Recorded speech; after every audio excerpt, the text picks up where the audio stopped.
Wanita berusia 65 tahun ini bangun tidur dan berubah menjadi gadis berusia 20 tahun.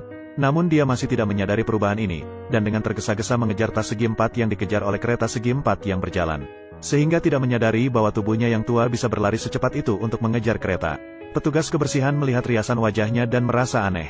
Mengatakan bahwa seorang gadis muda seperti dia mengenakan pakaian tidur nenek-nenek masih terlihat cantik. Dia merasa sangat aneh, dia buru-buru berlari ke depan cermin mobil dan baru menyadari bahwa dia telah kembali ke penampilan usia 20 tahun.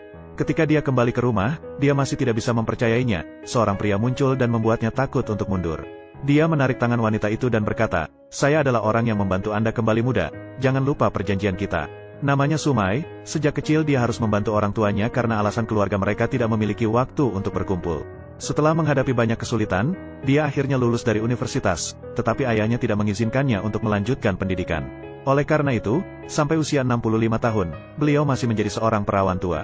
Ketika ibu meninggal, saat membersihkan barang-barang ibu, Ba menemukan sebuah lukisan seekor kucing hitam. Ba menggosok tangan dengan ceroboh dan akhirnya tangan beliau terputus. Nenek mencoba menarik duri keluar sehingga darah memancar ke layar pembatas. Oleh karena itu, nenek ingin menghapus darah dengan tangan, tetapi melihat bahwa noda darah itu menghilang dengan sendirinya. Nenek masih tidak tahu bahwa ada seekor iblis kucing di dalam lukisan yang tersegel. Pada malam itu, saat nenek sedang bermimpi, ada orang yang bertanya apa keinginannya. Nenek mengatakan ingin kembali ke usia 20, ingin pergi sekolah dan berkencan. Setelah bangun, nenek melihat ada seekor kucing hitam di dalam kamar. Kemudian kucing ini langsung berubah menjadi manusia. Dia mengatakan akan membantu nenek memenuhi keinginannya, karena tetesan darah perawan nenek telah membuat perjanjian. Hanya dengan memenuhi keinginan nenek, dia bisa keluar dari penjara. Tetapi Sumai hampir pingsan karena terancam, jadi dia hanya tahu untuk mengupas wajahnya dan mentransfer kekuatan kepadanya. Membantu tubuh tua nenek untuk kembali muda, Sumai memandang tubuh muda dan cantiknya. Kemudian dia mengencangkan wajahnya, sekarang dia benar-benar percaya bahwa dia telah kembali muda. Dia duduk di bangku panjang di luar taman merasakan setiap tetes kehidupan muda. Punggung tidak sakit, kaki tidak sakit, dia senang berlari bersama anak-anak. Bermain di taman dengan gembira tanpa merasa lelah. Ketika dia pulang, Mitsuhiro memberinya selembar kertas yang merupakan pemberitahuan pendaftaran universitas. Dia melihat pemberitahuan pendaftaran universitas dan merasakan keajaiban darinya. Kemudian dia pergi dengan gembira ke universitas impiannya. Namun dia diejek oleh orang-orang di sekitarnya karena masalah makanan yang kuno. Dia segera melepas jaketnya dan mengenakan gaun bunga kecil. Tertawa semakin keras. Saat dia tidak tahu harus berbuat apa, tiba-tiba ada seseorang yang menabrak mereka. Siswa laki-laki ini bernama Yusei. Kejadian ini kebetulan, mereka berdua adalah teman sekelas. Jadi mereka berteman dan pergi ke ruang kuliah bersama. Karena ini pertama kalinya dia datang ke kampus, dia sangat berhati-hati. Tindakan bicara juga sangat ketinggalan zaman. Ini membuat Yusei merasa sangat menarik. Sepulang sekolah, Yusei berinisiatif mengajaknya mengunjungi kampus. Tapi Sumai masih menggambar grafiknya di buku catatan kecil. Gambaran dua orang yang berjalan bersama sangatlah harmonis. Namun adegan ini membuat gadis jahat sekolah Arisa marah. Diam-diam dia selalu menyukai Yusei.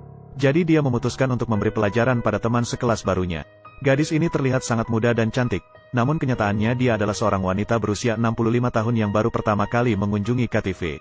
Dia belum pernah bernyanyi di depan orang lain, jadi dia merasa sangat tidak nyaman. Arisa sengaja memberikan ponselnya untuk memilih lagu. Faktanya, itu dimaksudkan untuk menjadi buruk. Sumai mengangkat telepon dengan wajah penuh keterkejutan, ingin bertanya kepada semua orang, tapi tidak ada yang memperhatikannya. Jadi saya harus mencari tahu sendiri. Saat ini, musik tiba-tiba mati. Semua orang berbalik dan melihatnya. Dua teman jahatnya menghentikan musiknya. Kemudian dia dengan cepat pura-pura baik dan membantu dia keluar dari situasi itu. Kemudian mencari alasan untuk pergi ke toilet. Sumai merasa telah merusak suasana dan sangat khawatir. Kenyataannya, dua gadis itu dengan sengaja mematikan musiknya dan membuatnya kesulitan. Sumai tidak tahu apa yang terjadi, jadi dia mencari gadis jahat untuk minta maaf. Gadis jahat juga tidak melepaskan topengnya. Dia sangat ingin pulang, dan sangat perhatian dengan mobilnya. Kadang-kadang ada orang yang melekat padanya seperti dia. Dia terlalu lambat dan akan merusak suasana. Sumai masih meminta maaf padanya. Dua anak buah gadis jahat itu melempar kepala boneka tidur dan tas Sumai ke tanah, lalu meminta uang dari dia. Sumai juga dengan patuh memberikan uang kepada mereka. Ketika keluar dari KTV, dia seperti orang yang kehilangan jiwa. Meskipun memiliki tubuh berusia 20 tahun, jiwa masih berusia 65 tahun. Dia tidak tahu bagaimana bergaul dengan orang-orang muda. Kali ini Nona Sugihiro muncul dan berkata bahwa dia berumur 65 tahun tapi apakah dia masih malu dengan orang muda? Setelah kembali ke masa muda, gaya hidup juga harus berubah. Apakah dia masih ingin kembali ke kehidupan saat berusia 65 tahun? Kata-kata Miss Sugihiro membuat Sumai menyadari bahwa dia harus berubah. Ketika dia kembali ke KTV, dia dihadang oleh Arisa. Kali ini dia tidak mundur dan dengan pasti mengatakan bahwa dia ingin menyanyikan satu lagu. Sebelum Arisa bisa menjawab, Yeoche muncul tepat waktu. Dia menarik tangan Sumai masuk ke dalam ruangan. Sumai menyanyikan lagu yang dirilis 40 tahun yang lalu. Meskipun orang-orang belum pernah mendengarnya, mereka masih memberikan tepuk tangan meriah untuknya. Dia sangat senang mendapatkan penerimaan dari semua orang. Tentu saja Arisa tidak suka dengan ini. Setelah pulang ke rumah, dia mencuci pakaian yang kotor.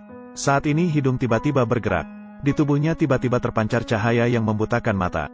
Kemudian cahaya itu keluar dari tubuhnya dan dia kembali ke penampilan usia 65 tahun. Cahaya itu dengan cepat kembali. Dia kembali ke penampilan usia 20 tahun. Dia buru-buru mencari Mitsuhiro untuk bertanya mengapa. Ternyata cahaya itu adalah jiwa kucing. Karena roh kucing telah tersegel selama bertahun-tahun. Dan kekuatan sihir pada malam itu tidak stabil. Oleh karena itu, jiwa kucing akan secara otomatis meninggalkan tubuh dari jam 11 malam hingga jam 1 pagi. Mungkin dia mencium bau tikus dan pergi menangkap tikus. Tunggu sampai roh kucing dibebaskan baru bisa kembali stabil. Ini juga berarti Sumai harus mewujudkan keinginannya agar bisa stabil. Mitsuhiro menyarankan agar dia belajar dengan baik. Pastikan untuk mengejar orang yang disukai. Dan hari Valentine akan datang. Seorang wanita tua berusia 65 tahun jatuh cinta pada seorang siswa laki-laki berusia 20 tahun. Ba berharap 3 hal kepada setan kucing. Ingin kembali ke usia 20 tahun, ingin kuliah di universitas, dan ingin memiliki cinta yang indah. Mereka berhasil membuat perjanjian, sehingga dia menjadi muda kembali. Kembali ke kampus dan menjadi teman seorang pria tampan. Hari Valentine akan segera tiba, dia membuat sendiri kue coklat untuk mengungkapkan cintanya. Namun pada malam itu, tiba-tiba ada cahaya yang keluar dari tubuhnya. Kemudian cahaya itu keluar dari tubuhnya, tiba-tiba dia menjadi berusia 65 tahun. Mitsuhiro mengatakan kepadanya bahwa cahaya itu adalah jiwa kucing. Karena itu telah tersegel begitu lama. Kekuatan perjanjian tidak cukup sehingga jiwa menjadi tidak stabil.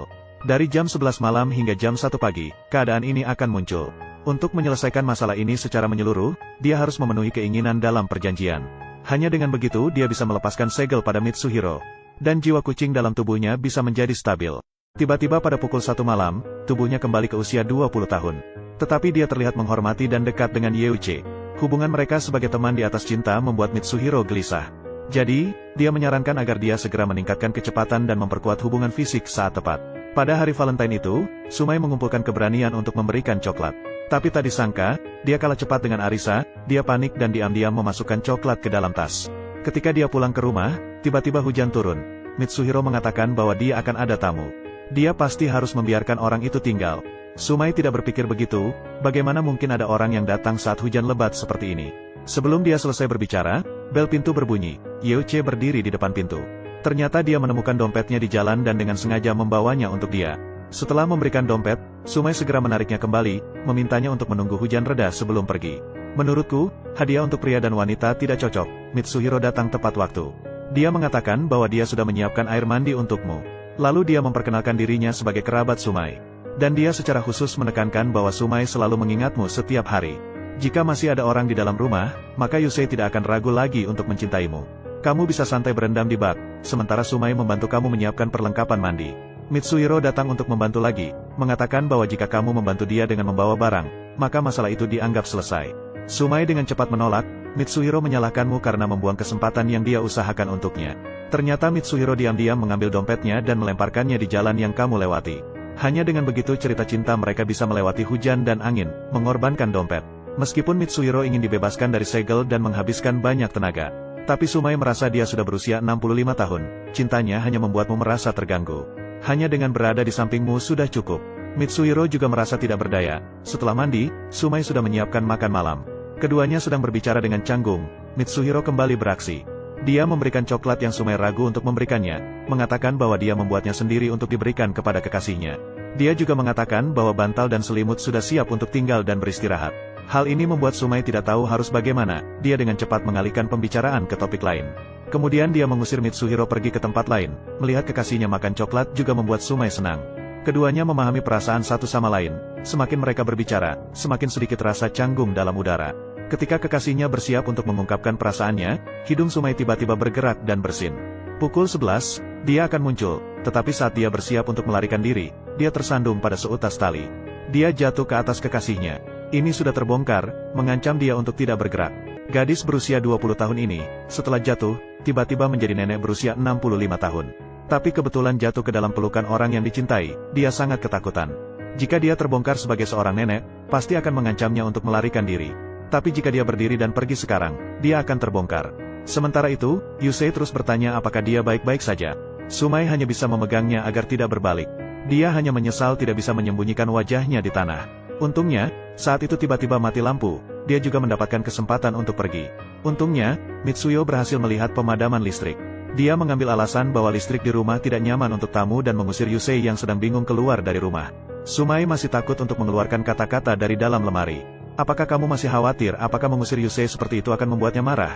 Keesokan harinya, dia datang mencari dia untuk minta maaf. Tidak disangka Yusei tidak marah dan mengajak pergi ke taman bermain. Kegembiraan datang begitu cepat membuatnya sangat bersemangat. Dia buru-buru pergi bersama temannya untuk membeli pakaian. Dalam perjalanan ke taman hiburan, dia bertemu dengan seorang pria. "Ce de ben ngui ngoi lai foi nao. Konsak met chua Yusei chung tidak hahon. Nenda dong ye Mitsuyo enjiongang bet ngua. Kadi chua tung hen honu sumai konti la en hiu ngui chang fui. Konkin ngila moi ngui chung nao choi. Be gilai noi latrung hape. Nen foi fa den day hong pa hai ngui. Arisa biat hai ngui hen hotu mot ngui ban. Yusei fa arisa diden. Tang cet fen antai sao lai teo doi min. Sumai foi tim lido de di tim Mitsuyo. Sao an ye lai de. Ti lainin tim Mitsuyo dang ngoi tren du kuei. Hai ngui fui fe tang cuyen tren tri duoi bin. Hai ngui kong foi di choi mangoi donoi cuyen. Nen kuyet din di teoko de ngamcu. Ong dedang enhan ra yeu hi tren ngui ko. Trung hape ong ta chin la mot pasu. Arisa dengan sengaja mengatakan bahwa dia dan Yusei cocok bersama. Lalu mengambil segelas air yang telah diminum Yusei dan membawanya ke mulutnya. Sumai marah tapi tidak menunjukkannya. Niat Arisa tidak berhenti sampai di sini. Dia menyuruh semua orang pergi ke rumah hantu. Lalu memberitahu Sumai bahwa dia ingin satu grup dengan Yusei. Sumai pun mengiyakan ya. Hal ini membuat Yusei tidak tahu harus berkata apa. Yusei dan Arisa keluar dari rumah hantu terlebih dahulu. Dia mulai menimbulkan perpecahan lagi. Menyatakan dengan jelas bahwa Sumai berkencan dengan Yusei. Bahkan membawa seorang pria. Hubungan mereka jelas tidak normal. Tapi Yusei memilih untuk mempercayai Sumai. Di sisi ini, penyihir telah selesai bersiap untuk menangkap iblis. Mitsuyo masih di rumah hantu mengajar Sumai. Jika ingin mengejar cinta, kamu harus berani. Tiba-tiba hidung Sumai bergerak-gerak. Jiwa kucing itu terbang keluar. Dia berubah menjadi wanita berusia 65 tahun lagi. Mitsuyo segera mengetahui bahwa seseorang telah membacakan mantra. Hanya dengan menghancurkan mantra, kita bisa menemukan kembali jiwa kucing. Sumai meminta Mitsuyo untuk memberitahu Yusei terlebih dahulu. Mitsuyo keluar dan mengatakan bahwa Sumai ketakutan. Pengelola rumah hantu telah membawanya pergi beristirahat. Yusei sangat khawatir ingin melihat Sumai. Tetapi Mitsuyo menghalanginya. Arisa senang mengetahuinya. Dia segera membawa Uche pergi. Sumai benar-benar berada di ruang istirahat staf. Semua orang tertawa bahwa dia masih datang untuk bersenang-senang di usianya. Di sisi lain, Arisa terus berbicara buruk tentang Sumai. Tetapi Uche tetap tidak percaya. Untuk membuktikan hubungan yang samar antara Sumai dan Mitsuhiro, dia memutuskan untuk kembali mencari bukti. Dia tahu Sumai berada di toilet, jadi dia pergi ke toilet dan membuat Sumai ketakutan sehingga tidak berani berbicara. Arisa memanggil seseorang dan mengatakan bahwa temannya bisa mengalami masalah di dalamnya, jadi dia meminta untuk mengunci pintu. Melihat pintu hampir terbuka, Mitsuhiro menemukan mantra dan berhasil menghilangkannya. Pada saat yang sama, Sumai kembali ke usia 20 tahun. Setelah keluar, Arisa menariknya, kali ini dia tidak takut lagi. Aku benci gadis seperti kamu. Apapun, pria dan wanita sangat berbeda, sangat menjengkelkan. Setelah berbicara, dia buru-buru pergi. Arisa juga mengejarnya. Di luar mereka bertemu Uche yang tidak tenang dan kembali. Arisa masih ingin menyebabkan masalah. Uche mendekati tangan Sumai, mengatakan ingin bertemu dengannya sendiri tanpa Arisa ikut. Mereka berdua pergi ke roda Ferris. Akhirnya Uche mengungkapkan perasaannya padanya. Dia berharap bisa memiliki hubungan yang serius dengannya. Sumai baru pertama kali diajak kencan saat berusia 65 tahun. Setelah pulang ke rumah, dia bersemangat dan menceritakan hal ini kepada Mitsuhiro. Dia juga sangat senang. Akhirnya jarak untuk mewujudkan janji semakin dekat. Pada saat itu, bel pintu berbunyi. Penyihir Ryutama menyerang Mitsuhiro saat dia membuka pintu.